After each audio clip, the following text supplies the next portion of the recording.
పేద ప్రజలు రైతులు ఎవరు గుర్తురావు. బిఆర్ నాయుడు కూడా ఇదే కోవలో గుర్తుకొచ్చినాడు పాపం. ఆయన ఎవరు? బిఆర్ నాయుడు గారు. ఈ విధంగా వాళ్ళ మంచి ఎక్కినప్పుడు అంటే సీఎం పదవి ఎక్కినప్పుడు ఆయన గుర్తుకొచ్చే పరిస్థితులు వేరు. సీఎం పదవి దిగిగానే అప్పుడు గుర్తుకొస్తారు అనమాట ప్రజలు, పేద ప్రజలు. రైతుల్ని బాగుపరచాలా, అమ్మఒడి ఇవ్వాలా, విద్యార్థులు బాగా చదివించాలా, అందరూ బాగుండాలా, సస్యశ్యామలంగా చేయాలా, మీరు బాగా చేయట్లేదు తెలిస్తే చేస్తారంటాడు. మళ్ళా సీఎం అవగానే మళ్ళీ యాజీలు అతనికి మనం కార్పొరేట్లు అవి ఇవి గుర్తుకొస్తాయి. ఇది శ్రీ చంద్రబాబు నాయుడు కథ. బిఆర్ నాయుడు అంటే ఎవరు తెలుసుకుంటారు? ఎవరు? ఇప్పుడు టీటీడీ చైర్మన్. ఆయన ఎందుకు వచ్చింది మధ్యలో?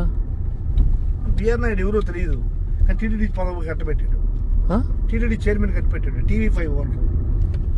TV5 ఆయనకి దానికి ఏం సంబంధం? దేనికి? అదే తిరుపతి టీటీడీ చైర్మన్ ఆయన. TV5 బిఆర్ నాయుడు ఎమ్మెల్యేనా? ఎంపీ? అరెక్ట్ వస్తాడు సడన్ గా మధ్యలో రావచ్చు, ఇబ్బంది లేదు. సీఎం అనుకుంటే ఏమైనా ఇప్పుడు మన గోపి మంత్రిని చేసేయచ్చు. నన్ను కూడా చేయొచ్చు మంత్రి. నేను తెలంగాణ కదా, ఎవరి భారతదేశంలో ఉండే ఎవరినైనా చేయొచ్చు.